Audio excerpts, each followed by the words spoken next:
Hello दोस्तों, फिर से आप सबका स्वागत है। दोस्तों, आज हम पढ़ने जा रहे हैं बहुत ही खूबसूरत कलाकृति all the world's a stage. एक कलाकृति जिन्होंने लिखी है वो है विलियम शेक्सपियर। हालांकि इस कलाकृति को बुक्स में पोएम की तौर पर पढ़ाया जाता है। एक्चुअली ये मोनोलॉग है, इसे सॉलिलॉक्वी भी कहते हैं। सॉलिलॉक्वी मतलब ऐसा स्पीच जो है कोई एक्टर स्टेज पर आता है और जोर से बोलता है, अपने दिमाग में क्या चल रहा है, अपने फ्यूचर प्लान्स क्या चल रहा है, किसी चीज के बारे में उसे क्या लगता है, इन सब के बारे में वो बोलता है अपने स्पीच में। उसका स्पीच ऑडियंस तो सुन सकती है, लेकिन जिस प्ले में वो काम कर रहा है उस प्ले के बाकी कैरेक्टर्स उसकी बात सुन नहीं सकते। विलियम शेक्सपियर के बारे में सबको पता ही है, बहुत बड़े प्ले राइटर थे, बहुत बड़े पोएम थे। और वो जिस बात के लिए जाने जाते हैं वो रियलिज्म, बहुत ही रियलिस्टिक प्ले राइट है वो। जिंदगी की जो खूबसूरत बातें हैं जो हमें अच्छी लगती है और वो सब बातें जो हमें अच्छी नहीं लगती, वो सब बातों का ज्ञान इनको बहुत अच्छी तरह से था। ऐसा कहा जाता है कि जिंदगी के बारे में किसी और को इतना पता नहीं होगा जितना शेक्सपियर को पता है। तो चलो पढ़ते हैं उनकी ये पोएम। उसके पहले मैं आपको बता दूं, ये सेम पोएम इंग्लिश में भी मैंने अपलोड किया है एक वीडियो। अभी वही पोएम मैं पढ़ाने जा रहा हूँ हिंदी में। ये जो पोएम है जिसमें एक इंसान जन्म से लेके बूढ़ा होने तक 7 स्टेजेस से गुजरता है।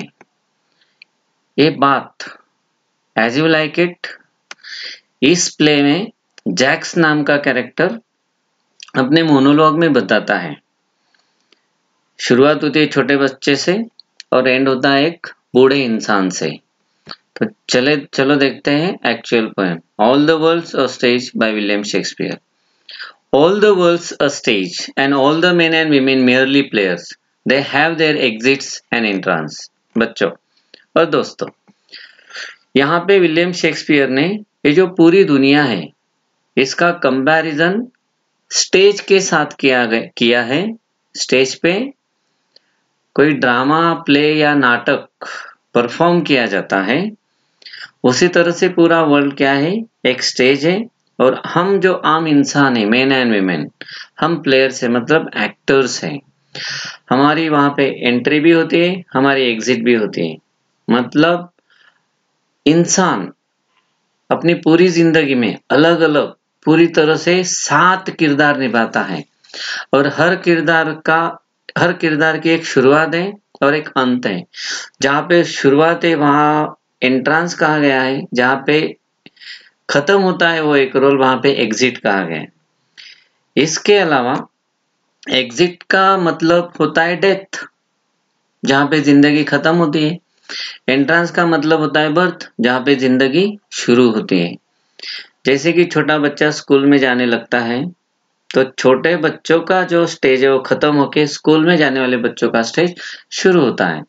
चलो अगले लाइन में पोएम बताते हैं कि they have their exits and entrances and one man in his lifetime plays many parts, his acts being 7 ages. मैंने आपको पहले ही बताया कि अपनी पूरी जिंदगी में एक इंसान को अलग अलग किरदार निभाने पड़ते हैं।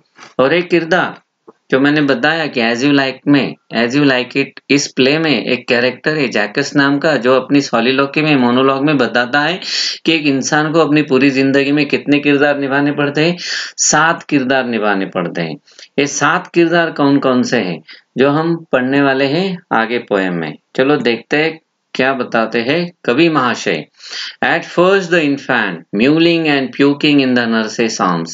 शुरू में जब बच्चा पैदा होता है तो उस स्टेज को इन्फेंट स्टेज कहा जाता है। इन्फेंट मतलब बहुत ही छोटा बच्चा होता है, उसमें एनर्जी नहीं, ताकत नहीं, रोने की भी ताकत नहीं। वो जो अपनी जितनी भी ताकत है उसका इस्तेमाल करके जो रोता है उसे म्यूलिंग कहते हैं।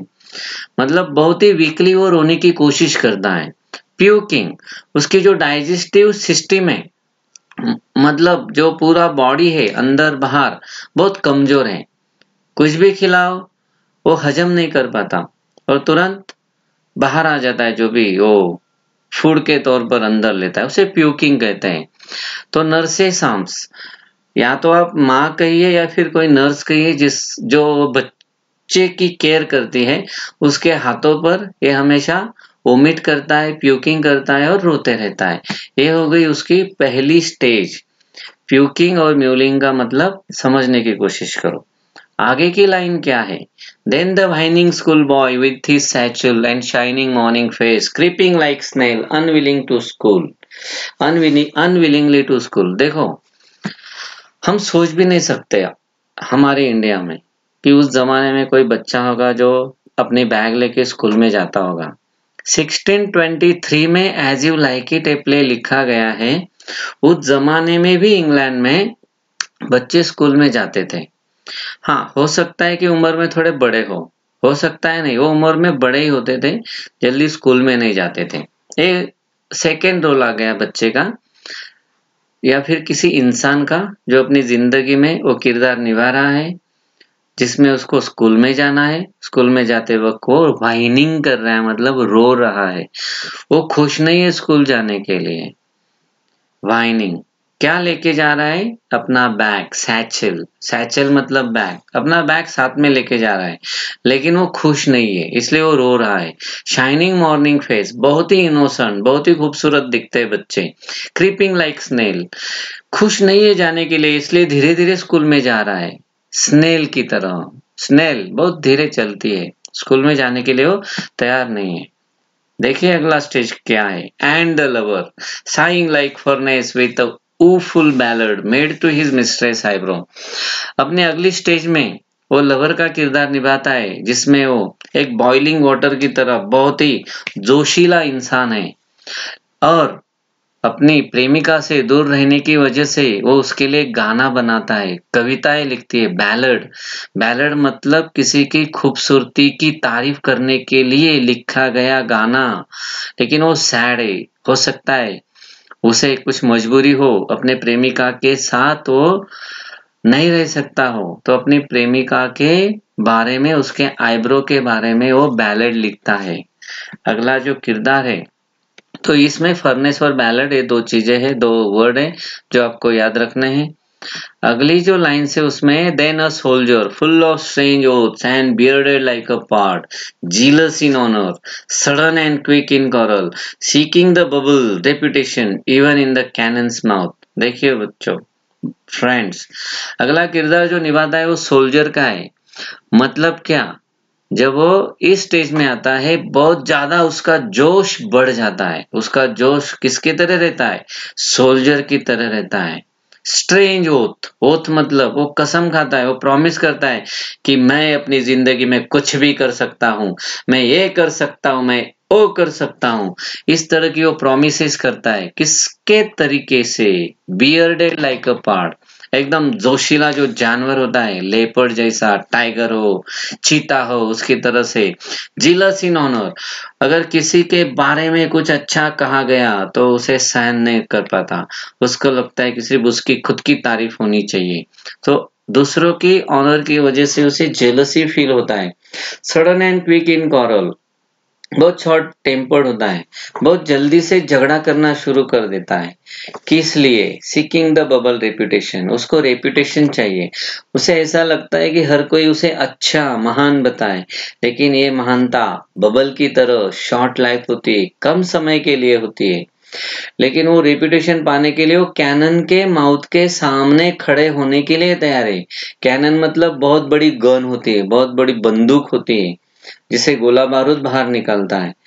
एक्चुअली वो इसके सामने खड़े रहना चाहता है, मतलब अपने लाइफ को वो मौत के मुंह में भी ढकेलने के लिए तैयार है। किस लिए? रेपुटेशन पाने के लिए। चलो अगले लाइन में क्या होता है। And then the justice in fair round belly with good capon line with eye severe and bearded of formal cut full of wise saws and modern instances and so he plays his part. एक जोशीला इंसान अपने आप को बहुत तीस मार का समझता है। अभी नेचर जो है सामने आता है और अपना किरदार निभाता है, जस्टिस न्याय करता है। बहुत एग्रेसिव थे बच्चे, अभी बताते हैं तुम्हें। तो उसका एग्रेशन खत्म करने का स्टेज है, न्याय होता है, एक नेचर जो है अपना किरदार निभाता है, एक जोशीले इंसान को शांत करता है, एक न्याय होता है। Nature comes to play its role and make justice in 5th stage. उसकी जो स्ट्रेंथ है वो सब ले लेता है नेचर। क्या देता है? राउंड बेली, हाँ, तोन निकल आती है, बड़ा सा पेट हो जाता है, हिम्मत कम हो जाती है, जोशीलापन कम हो जाता है। यही कहना है यहाँ पे कवि को। With I severe and beard of formal cut. अभी उसके आंखों में एक अलग सा सीरियसनेस आ जाता है, एक गंभीर मुद्रा वहां पे वो एक दिखाने की कोशिश करता है। और जो दाढ़ी पहले अलग अलग कट रखता था, अभी फॉर्मल कट रखता है। एक सिंपल सा आम इंसान दिखने की कोशिश कर रहा है क्योंकि उसका जोशीलापन कम हो गया है। Full of wise saws. Saws मतलब एक अच्छी अच्छी कहावतें वो बताता है अपने स्पीच में एंड मॉडर्न इंस्टेंसेस, और अपने पॉइंट्स को प्रूव करने के लिए वो लोगों को एक आधुनिक जमाने की बातें बताने की कोशिश करता है। और इस तरह से वो अपना किरदार निभाता है जिसमें वो एक गंभीर इंसान बन चुका है। अगले स्टेज में क्या होता है? अगले स्टेज में वो ओल्ड एज में एंट्री करता है, बुढ़ापा आता है। The 6th age shifts into the lean and slippered pantaloons with spectacle on nose and pouch on side, his youthful hose well saved, a world too wide for his shrunk shank and his manly voice, turning again toward childish treble pipes and whistles in his sound. देखो बच्चों, देखो friends, 6th stage में वो बूढ़ा होता है।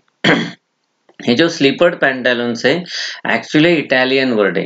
Italian word इसलिए है कि वहां पे भी कुछ ऐसे प्ले परफॉर्म किया जाता था जिसमें एक बूढ़ा इंसान होता था जो लूज पैंट्स पहनता था, जिसके माथे पे चश्मा होता था, साइड में पाउच होता था। ऐसे इंसान को वहां पे स्लीपर्ड पैंटालून कहा जाता है। ये जो इटालियन वर्ड का मतलब क्या हो गया? स्लीपर्ड पैंटालून। स्लीपर पैंटालून का मतलब हो गया ऐसा बूढ़ा इंसान जिसके तरफ देख लोग हंसते हैं, एक जोकर। स्लीपर्ड पैंटालून का इटालियन मतलब क्या है? जोकर। तो हिज यूथफुल होज मतलब, होज मतलब क्या? होजेज मतलब क्या? समझ लो इसका मतलब है सॉक्स, जो हम पहनते हैं शूज के अंदर। उसी तरह से इंग्लैंड में बहुत ठंडी होती है, पूरे पैर ढकने के लिए बड़े बड़े सॉक्स होते हैं, उसे यूथफुल होज कहते हैं। वेल सेव्ड, बहुत अच्छी तरह से संभाल के रखे उसने वो hose. A world too wide for his shrunk shank. Shrunk shank, shank मतलब उसके पैर, श्रंक मतलब बहुत पतले हो गए। बुढ़ापा आने की वजह से उसके पैर इतने पतले हो गए कि उसने जो अपने पुराने जमाने में जब वो जवान था उस वक्त जो होजेस पहनता था, वो जो संभाल के रखे है, अभी वो बड़े हो गए, पैर छोटे हो गए, अभी वो पहन नहीं सकता। World too wide for him मतलब दुनिया की हर चीज उसके लिए बड़ी हो गई। रास्ते से चलेगा तो रास्ता बड़ा महसूस होगा, खाना खाएगा तो खाना हेवी लगेगा, हर चीज उसको बड़ी लग रही। उसी तरह से जब जवानी में जो होजेस पहनता था वो अभी उसे छोटे लगने लग गए। Turning again towards childish treble pipes and whistles in his sound. क्या हो गया? अभी वो छोटे बच्चे जैसा हो गया। उसका जो मैनली आवाज था, कभी वो दहाड़ लगाता था शेर की तरह, अभी वो बच्चे की तरह आवाज उसका ट्रेबल होता है। जिस तरह से पाइप से हवा निकलती है, व्हिसल बजती है, उसी तरह से अभी उसका साउंड आने लगा एक बूढ़े इंसान के लिए, एक बूढ़े इंसान की तरह। और फाइनली 7वीं स्टेज आती है। क्या होता है उसमें? That ends this eventful history. ये 7वीं जो स्टेज है, इससे पहले कुछ भी हो, कुछ तो काम करता था, बॉडीली ऑर्गन्स जो थे उसके काम करते थे, तो कुछ ना कुछ काम हुआ मतलब हिस्ट्री बन गई। लेकिन अब ऐसी स्थिति आई है, ओल्ड इंसान बहुत ज्यादा बूढ़ा हो गया है, वो अपना काम खुद नहीं कर सकता। इसका मतलब अभी कोई काम नहीं, तो उसके हाथ से कोई हिस्ट्री नहीं बनेगी। जो इवेंटफुल हिस्ट्री थी वो खत्म हो गई। ये उसका सेकंड चाइल्डनेस आ गया, चाइल्डिशनेस आ गया, जिसमें उसको एक बीमारी लग गई ऑब्लिवियन नाम की, जिसमें वो कुछ याद नहीं रख सकता। आजू बाजू क्या हो रहा है उसे उसकी समझ से परे है। उसके जो दांत है सैंड्स टीथ वो चले गए, आईज आंखों की रोशनी चली गई, टेस्ट जो भी खाता था उसकी एक टेस्ट आती थी वो मजा चला गया। अभी एक आखिरी वक्त वो गुजारने की कोशिश कर रहा है। उसके रिलेशंस, उसके जो रिलेटिव्स थे, अपने खुद के रिलेटिव्स, अपने खुद के ऑर्गन्स सब अपने हाथ से चले गए और इस तरह से ये एंड हो गया इस पोएम का। अभी हम इस पोएम की फिगर्स ऑफ स्पीच पढ़ेंगे। जो इम्पोर्टेंट फिगर्स ऑफ स्पीच हम पढ़ने वाले वो simile, onomatopoeia, alliteration, metaphor, inversion, transferred epithet। क्या होते हैं फिगर्स ऑफ स्पीच? चलो वन बाय वन एग्जांपल्स देखते हैं। पहला simile, two different objects are directly compared by using words like, as and like. मतलब एज और लाइक ये वर्ड्स यूज करके दो अलग अलग चीजों का कंपैरिजन किया जाता है। कौन से एग्जाम्पल से? क्रीपिंग लाइक स्नेल, एक छोटा सा बॉय, उसकी तुलना की गई है स्नेल से। स्नेल धीरे से चलता है, बॉय भी धीरे से चलता है, तो कौन सा फिगर ऑफ स्पीच हो गया? Simile. Soldier bearded like a pard, उसी इंसान की जो तुलना की गई है, मतलब एक जोशीला इंसान जो सोल्जर है उसकी तुलना किसके साथ की गई है? बियर्डेड लाइक अ पार्ड, एक जोशीले जानवर के साथ की गई है। दोनों चीजें अलग है लेकिन दोनों में कुछ कॉमन चीज है, कॉमन बात है जिसके लिए तुलना की गई है। अगली फिगर ऑफ स्पीच है जिसका नाम है ओनोमैटोपोइया। ध्यान से सुनो क्या बोल रहा हूं मैं। Onomatopoeia, sound of the word indicates its meaning, मतलब जो आवाज आती है कोई वर्ड बोलने के बाद, वो आवाज जो है इंडिकेट करता है कि उस वर्ड का मतलब क्या होगा। जैसे कि and then the whining school boy, इसमें जो व्हाइनिंग वर्ड है, व्हाइनिंग वर्ड का जो साउंड है उससे पता चलता है कि कुछ रोने जैसी आवाज आ रही है। साइंग लाइक अ फर्नेस, साइंग मतलब वो आहे भर रहा है, आहे भरने का जो एक तरीका होता है साइंग, इस वर्ड से उसका मतलब समझ में आता है। तो ये सब होता है ओनोमैटोपोइया। हो सकता है आपको समझ में आ गया होगा। अगली फिगर ऑफ स्पीच है मेटाफर। मेटाफर सिमिली की तरह ही कंपैरिजन है लेकिन ये इनडायरेक्ट कंपैरिजन है। इसमें लाइक और एज ए वर्ड्स यूज नहीं किए जाते तुलना करने के लिए, कंपैरिजन करने के लिए। They have their exits and their entrance. So exit मतलब यह हम चलो ले लेते हैं कि डेथ, एग्जिट की तुलना डेथ से की गई, एंट्रांस की तुलना बर्थ से की गई, लेकिन लाइक और एज वर्ड यूज नहीं किए। Main and women merely players, main and women की तुलना क्यों और कंपैरिजन एक्टर के साथ की गई है, इसे कहते हैं मेटाफर। और अच्छी तरह से इसे अगर लिखना है तो क्या करेंगे? There is an implicit comparison between two different things like men and women and players. So इस तरह से यहाँ पे तुलना की गई है। आप एग्जाम में अच्छी तरह से लिख सकते हैं, कोई मसला नहीं। अगला जो पार्ट ऑफ स्पीच है, सॉरी फिगर ऑफ स्पीच है, वो इन्वर्जन। इन्वर्जन में क्या होता है? Word order is not in sequence, मतलब जिस तरह से जहां पे एक वर्ड आता है वहां वो होता नहीं। His acts being 7 ages, यहाँ पे तो वर्ड ही गायब है। His acts are being 7 ages, of गायब है। With eyes severe and bearded of formal cut, his eyes are very severe and he keeps beard of formal cut। थोड़ा सा confusion हो सकता है लेकिन कुछ अलग एग्जाम्पल के साथ आपको समझ में आ जाएगा कि इन्वर्जन मतलब वर्ड ऑर्डर प्रॉपर में नहीं होता, जहां जो वर्ड होना चाहिए वो वहां पे नहीं होता। उल्टा सुल्टा सेंटेंस सीधा करके लिखने का मतलब इन्वर्जन नहीं, और उल्टा सुल्टा है मतलब इन्वर्जन। ठीक है, तो अगला जो फिगर ऑफ स्पीच है वो है ट्रांसफर्ड एपिथेट। बहुत खूबसूरत फिगर ऑफ स्पीच है। एपिथेट मतलब एडजेक्टिव, ट्रांसफर्ड मतलब शिफ्ट करना।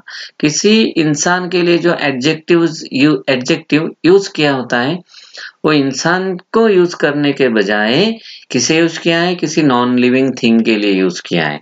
जैसे कि विथ ऊफुल बैलड, ऊफुल मतलब सैड, सैड कौन होता है? इंसान। लेकिन यहाँ पे ये जो सैडनेस है, ये जो एडजेक्टिव है, एक इसके सामने यूज किया गया है बैलड। बैलड मतलब क्या हो गया? पोएम। तो एक या तो एक आइडिया है या तो एक नॉन लिविंग थिंग है। तो विथ ऊफुल बैलड, सो ये जो ऊफुल नाम का जो एडजेक्टिव है इसको शिफ्ट किया गया है, ट्रांसफर किया गया है ह्यूमन बीइंग से बैलड के लिए। स्लीपर्ड पैंटालून, लीन पैंटालून। लीन मतलब क्या होता है? वीक। वीक कौन है? इंसान। यहाँ पे वीक किसे कहा गया है? पैंटालून को। स्लीपर्ड मतलब वेरी क्विक। अगेन क्विक कौन होता है? इंसान या जानवर या लिविंग थिंग। किसके लिए यूज किया गया है एडजेक्टिव? पैंटालून के लिए। चलो आगे बढ़ते हैं। अगला जो पॉइंट है अपना है वो एप्रिसिएशन। ये 10 मार्क्स के लिए आता है। इसमें आपको टाइटल लिखना है, पोएट का नाम लिखना है, rhyme scheme, favourite line, theme और सेंट्रल आइडिया लिखना है, फिगर्स ऑफ स्पीच लिखना है, स्पेशल फीचर्स लिखना है और ये पोएम आपको क्यों पसंद आई ये आपको लिखना है। चलो टाइटल देखते हैं। सीधा सीधा टाइटल नहीं लिखना, कुछ तो ऐड करना है टाइटल के बारे में। All the world's a stage is a name of a poem. So इतना लिख दिया तो मार्क्स मिलता है, लेकिन आपको इम्प्रेशन बढ़ाना है तो कुछ ऐड करो। जैसे कि this title indicates that the whole world is a stage, it is taken from a play as you like it. ये जो टाइटल है क्या इंडिकेट कर रहा है कि पूरी दुनिया क्या है? स्टेज है। और कहाँ से ली गई है poem? As you like it नाम का जो प्ले है, जो ड्रामा है, उससे लिया गया है। सॉरी। अगला जो पॉइंट है poet. William Shakespeare has written this poem. तो कुछ तो बोलो विलियम शेक्सपियर के बारे में। It is said that he knows this world better than anyone else. ऐसा कहा जाता है कि दुनिया को आज तक जितने लोगों ने समझा है, सबसे अच्छी तरह से अगर किसी ने समझा होगा तो विलियम शेक्सपियर थे। अगला पॉइंट है राइम स्कीम। राइम स्कीम मतलब आपको पता है, हर लाइन के आखिरी वर्ड को अगली लाइन के आखिरी वर्ड से मैच करना है। अगर मैच हो गया तो राइम स्कीम होता है। लेकिन ये जो पोएम है ये तो प्ले का पार्ट है। प्ले का पार्ट है इसलिए स्टांजा पैटर्न ट्रेडिशनल नहीं है, इसलिए कोई राइम स्कीम यूज नहीं किया। ऐसी स्थिति में क्या लिखना है? It is written in free verse. चलो अगला पॉइंट देखते हैं, favourite line. All the world's a stage and all the men and women merely players. These are my favorite lines because in these lines the poet has described the reality of life by comparing it with stage and actor. Favourite line कौन सी है? सिर्फ इतना ही नहीं लिखना है, वो क्यों पसंद है वो लिख दिया हमने। All the world's a stage. Reason नीचे लिखा है कि these are my favourite line, क्योंकि इन लाइंस में जिंदगी के बारे में, रियलिटी जो है जिंदगी की वो बताई गई है और कंपेयर किया गया है एक्टर्स और स्टेज को जिंदगी से। ये इंपॉर्टेंट पॉइंट है, ये आपको 2 मार्क्स देगा। The poem is a speech और monologue of Jaques from Shakespeare's play as you like it. ये मोनोलॉग है, सॉलिलॉकी है। इसका मतलब मैंने पहले ही बता दिया। ये कौन से प्ले से लिया गया है? एज यू लाइक इट से। क्या है ये? It is a philosophical reflection on life. ये जिंदगी की फिलोसॉफी और तत्वज्ञान बताने की कोशिश करता है। साथ साथ अवर रोल इन इट, हमारा क्या रोल है इसमें, इसके बारे में भी बताता है। It generalises human life into 7 simple stages. ये पोएम में जो एक आम इंसान की जिंदगी है वो 7 स्टेजेस में डिवाइड की गई है और उसका एक जनरलाइजेशन किया है। And it shows how an individual progresses in life. और बताया गया है कि किस तरह से इंसान अपने लाइफ में प्रोग्रेस किया करता है। The poems theme is that man is the ultimate loser in the game of life. Theme क्या है कि man is the ultimate loser. क्या बच्चे की जिंदगी अच्छी होती है या बूढ़े इंसान की? डेफिनेटली बच्चे की, जवान की। लेकिन धीरे धीरे प्रोग्रेस बुरी तरह से इसका विकास होता है। हमें अच्छी तरह से विकास चाहिए, हम और अच्छे अच्छे बनते जाना चाहिए, लेकिन यहाँ बूढ़े बूढ़े होते जाते हैं। So ultimately we are losers. He says all the world's a stage and all the men and women merely its players stage. All right. So पढ़ लो अच्छी तरह से, याद आ जाएगा। All the men and women merely are players। जो आखिरी stage word आया है यहाँ पे उसकी जरूरत नहीं थी। फिगर्स ऑफ स्पीच अगला पॉइंट है। Dominant figure of speech is metaphor.